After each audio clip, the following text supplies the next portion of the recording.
Hello, my name is Jason Koenig, and I'm here to talk about adaptive restarts for stochastic synthesis. I want to start by describing stochastic synthesis, and that'll let us talk about its behaviors. Then I'm going to explain how restart strategies lead to our adaptive restart algorithm, and then present our experimental evaluation, as well as future work and conclusions. Stochastic synthesis is an example of a technique for program synthesis, which is the problem of generating a program satisfying a specification. For us, a program is going to be an acyclic data flow graph where the operations are analogous to the x86 instructions. And a specification is going to be a fixed finite set of input-output examples called the test cases. Stochastic synthesis at a high level starts with a program and makes random changes called moves to that program to obtain new ones and is guided by a cost function. And then this process is repeated until the correct solution is discovered. So I want to start with the moves. And given some current program, the move is going to generate a new program. So one example is we could redirect an edge from one node to another, or we could replace an operation with a different one, or we could generate a new node entirely. Because we select which nodes and which operations, et cetera, entirely at random, we're going to need some way to guide this process. And we're going to do that with a cost function. So a cost function is a way to compare the output of the program with the reference from the test cases. So if we have some output and a reference, one possible cost function is to count up all of the bits of difference between them and use that as the cost. But we're going to investigate several other cost functions in our evaluation. So with the moves and the cost, we can now define the stochastic synthesis algorithm. Here we're going to have a loop where at each step, we're going to propose a new program and then look at the cost of that program compared to the cost of the old one. If the cost is smaller, we're going to accept the new program as the current one. And we also are going to accept if the new cost is at most this amount X larger than the current cost. And this X factor is going to be drawn from an exponential distribution on each iteration. And the idea here is to prevent us from getting stuck in local minima of the cost function. So now we can look at the behavior of stochastic synthesis. So here is a run of synthesis where we've plotted the cost over time. And here we're measuring cost in iterations and plotting it on a log scale. We can see that the cost has long flat regions that are punctuated by sharp drops in the cost. And we call these flat regions plateaus.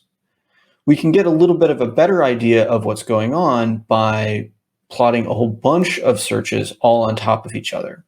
And what we see here is not only do these searches all have these long plateaus, but in fact, they have the plateaus at the same costs or very similar costs.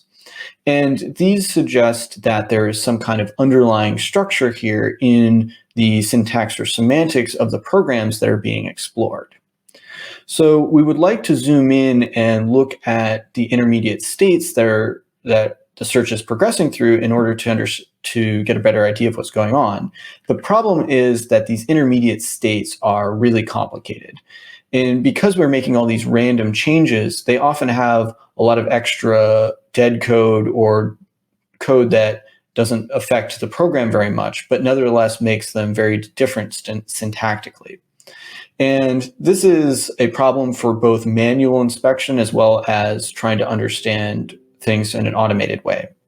So what we're going to do is we're going to simplify the problem. And we're going to do that by doing stochastic synthesis in the normal way, but drastically limiting the number of operations that we're going to support.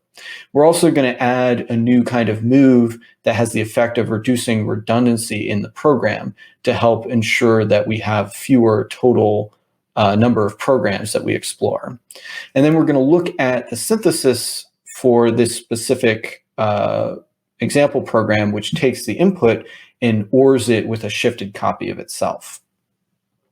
So in order to actually show what the search is doing, we're going to represent the search as a Markov chain.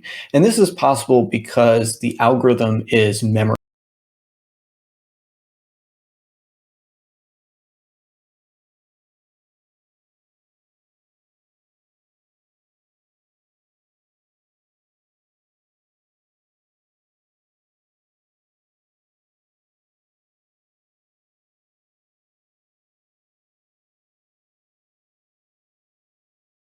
List. The only state that we propagate from one iteration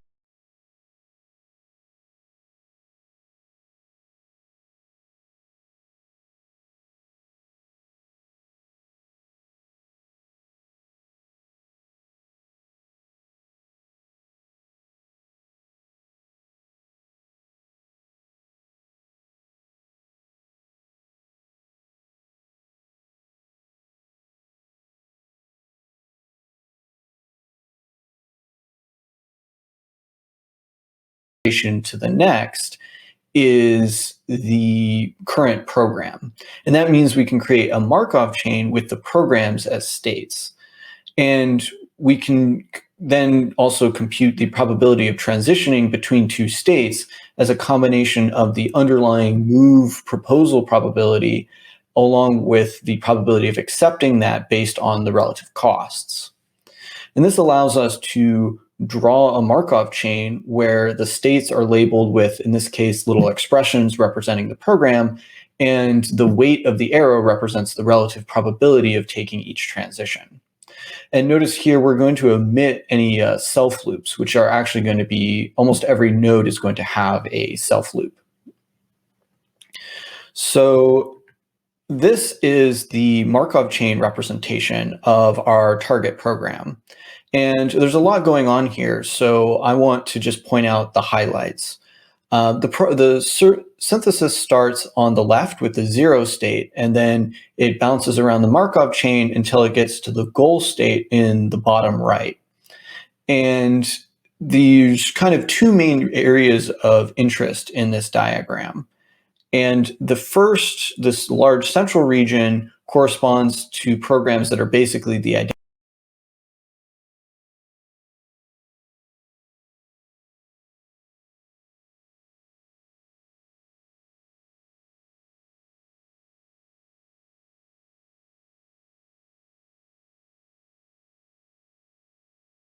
program. And what we want to observe here is that there's a lot of connectivity between the states of this region compared to the amount of connectivity outside of this region. And for this reason, we're going to call these areas of the search space strongly connected components, because the search is going to spend, once it reaches this component, it's going to spend a lot of its time traversing between states within the region as opposed to leaving the region. There's also something interesting going on in this upper right component. And what's happening here is that the cost of these states is significantly lower than the main component. But because they have both a shift left and a shift right, they end up dropping one of the input bits. And because these shifts are nested, we can't drop either one without resulting in a very large increase in the cost. So this upper right component represents a local minima in the search space. And as we can see, it is possible for there to be a transition to the goal state, but it's just very rare because it requires either a large increase in cost or several moves to occur in a specific sequence. So we can see some of this kind of local minima behavior in full examples. And what we have here is an example of a synthesis problem where some of the synthesis runs hit a common low cost plateau and synthesize relatively quickly. And then there's another set of these runs that retain a very high cost for a long period of time before finally synthesizing. And these searches on the right here take many more iterations, millions and millions of iterations compared to the ones that hit the low cost plateau. So we can assume that they are hitting some some local minima of the search space. Now, this behavior where some of the runs take much longer is actually a very common feature of synthesis times. So if we look at the distributions for many different examples and plot them in log space, we see that they often have heavy write tails, which means the longest runs are orders of magnitude more expensive than the shortest ones. And there's a natural way to solve this problem, and that's by using restarts. The idea here is that we want to pick a particular cutoff, and then if we reach that cutoff by running too many iterations, we're going to restart the search in hope of finding a shorter run. And then a restart strategy is going to be a way to pick these cutoffs. And in general, it's going to depend on how many times we've restarted before. Now, there's been many restart strategies that have been proposed in the literature, but we're only going to look at one of them here, which is the Luby restart strategy. So in Luby restarts, we're going to choose cutoffs that are a constant times an element from this Luby sequence. And this is a recursively defined sequence. The advantage of doing Luby restarts is that it's been proven to be theoretically optimal under a black box assumption. And the black box assumption means that the restart algorithm isn't able to observe any properties of the search other than whether it's completed or not. So we're going to use the Luby restarts as inspiration for our adaptive restart algorithm. In particular, we're going to keep the same allocation of search times to the different power of 2 cutoffs. But we're going to relax this black box assumption. And we're also going to run the searches in an interleaved manner rather than running them one after another. So the classic Luby algorithm, when it restarts, it forgets about an old search and it never comes back to it. In our algorithm, we're going to retain those old searches and come back and spend some more search time on them. I want to emphasize here that we're not doing parallelism. So we're not running the searches at the same time. We're just running them in an interleaved manner. So the key point here is that we are going to prioritize the searches with a low cost. And the idea is that the low-cost searches are more likely to be close to a solution than the high-cost searches. So I'm going to explain the adaptive restart algorithm by example. And the adaptive restart algorithm maintains a binary tree of searches. Each of the nodes is going to be labeled by both the time that's been spent at that node, as well as the cost of the search, the current cost of the search at that node. So we're going to start by running one time unit of search. And here a time unit is going to be something like, say, 10,000 iterations. And we're going to get some cost after we do that. And to continue, we're going to add 2 leaves to this node. And we're going to run 2 more searches, also of one time unit. And we're going to get 2 more costs. So now the key point here is that we're going to compare the cost of the child with the parent. And if the child is smaller, we're going to swap them. And this is going to have the effect of always making sure the lowest cost searches get moved up the tree towards the root. So in this case, we're going to swap these 2, and then we are going to double the amount of time we spend on the parent. And this is going to have the effect of running more iterations on whatever search ends up in that position. So in this case, maybe we get a small decrease in the cost by running for more iterations. Now, to continue the algorithm, we're just going to repeat this process in a depth-first manner. So we're going to descend into the left subtree and then add 2 new searches, both for one time unit. We're going to see in this case that both of the costs are larger than the parent, so there's no swapping. And then we're going to double the amount of time we spend in the parent node. In this case, maybe the cost doesn't change because we're on a plateau. Now we're going to do the same thing in the right subtree. We're going to add 2 new searches. We're going to see that one of these searches is smaller than its parent, so we're going to swap it. And now we're going to double the amount of time we spend in the parent node. And in this case, we get a decrease in the cost. And that means that we need to swap this search with its parent. And then after we do that swapping, we're going to double the amount of time we spend in the parent. In this case, now running two units of time. And then maybe we get an even better increase in or decrease in the cost. So the adaptive restart algorithm is going to repeat this process in a depth-first way until we come across a cost zero or a correct program. So the adaptive restart algorithm has the advantage of spending most of the time on the lowest cost searches. And this is going to work well when the cost is a good predictor of the time to finish for a particular search. We can construct a Markov chain where this is the case.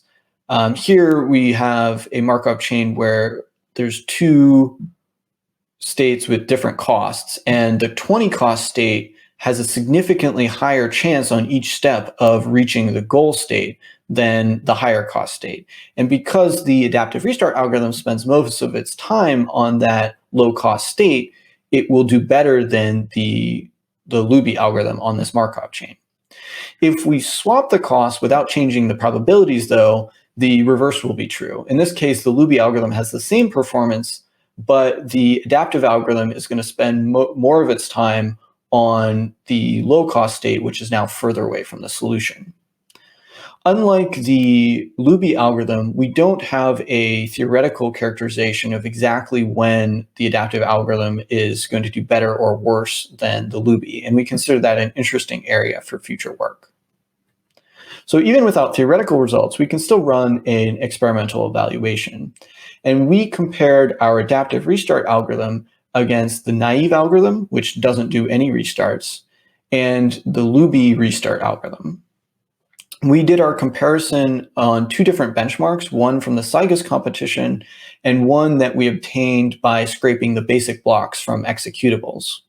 We performed our experiments with three different cost functions, and we did two experiments, one to compare the beta parameter and another to compare the overall performance of the different algorithms. So this first experiment is to investigate the effect of beta on the search. And recall that beta is this parameter that controls the scale of the allowed increases in the cost at each step of stochastic synthesis. And so we can plot the failure rate of the various algorithms as we vary beta, where in this chart, lower is better. Here we can see as we decrease beta, the naive algorithm starts to get worse and worse from its optimum point. And this is because as beta tends towards zero, the local minima of the search becomes stronger and stronger. It becomes more difficult for the search to escape them because increases in the cost become more and more penalized. The naive algorithm doesn't have any way to escape these local minima, and so the performance suffers. Whereas both the adaptive and Luby algorithms can use restarts to escape these local minima. In the other direction, as we let beta tend towards infinity, the search becomes closer and closer to a random walk. So if the allowed increase in cost is extremely high, then the cost function isn't going to provide any guidance for the search. And so the probability distribution of the probability of transitions is going to become solely dependent on what the moves propose. So we can use the lowest point on each of these curves as the so-called optimal beta for each of these algorithms. And this is going to allow us to compare the performance of the algorithms with the best possible beta for each of them individually. So our performance experiment was to take all of the synthesis problems that we have across our benchmark. There's a total of 1,600 of them. And for each combination of algorithm and cost function, we're going to run each synthesis problem for 50 trials, where each trial can use up to 100 million iterations.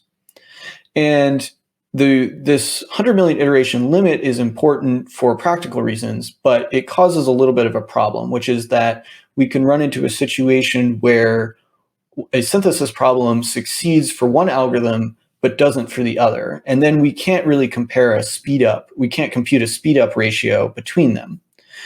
To solve this, we're going to use a kind of standard technique, which is to use a cactus chart. And in a cactus chart, we're going to take each algorithm and essentially sort the series of expected iterations for each synthesis problem. And this will let us see how each algorithm scales as the problems gets more difficult. But it means that when we're comparing a particular point in the chart, we're comparing, say, the 50th fastest synthesis problem for each algorithm, and not necessarily exactly the same synthesis problems. So this is the resulting cactus chart for one of the cost functions that we compared with. And here the vertical axis is the expected iterations, where lower is better. And we can see that the adaptive algorithm always, essentially at every rank, outperforms both the Luby and the naive algorithm. We can also see that the adaptive algorithm outperforms the Luby algorithm about as much as the Luby algorithm outperforms the naive algorithm. By comparing a horizontal line on this chart, we can also see that the adaptive algorithm within any given cutoff is able to synthesize a higher fraction of the benchmark than the other techniques. We can present these results numerically by comparing a ratio at a particular rank. And we're going to do that in this table. So what this table shows is that depending on what rank and cost function, et cetera, you look at, the adaptive restart algorithm is up to about 10 times faster than the naive algorithm, and up to about 5 times faster than the Luby algorithm. So I want to take a moment to discuss some of the future directions that we could take this research. The first one is to understand the relationship between cost plateaus and strongly connected components in real examples. So we saw that the noise in the syntax of the programs makes this difficult, but it'd be interesting to investigate ways to see past that noise. The next point is to develop algorithms that can recognize the plateau structure of a search in progress and then adapt the search to take advantage of that. For example, by adjusting the moves that are proposed or adjusting beta at the longer a search has been on a plateau.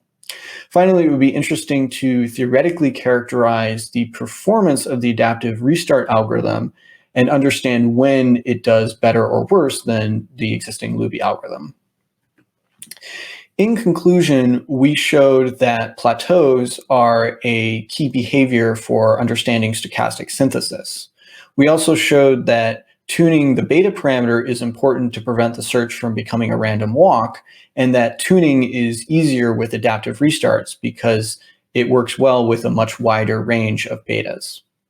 Finally, we showed that adaptive restarts are effective for improving stochastic synthesis, both in terms of the runtime and the overall success rate.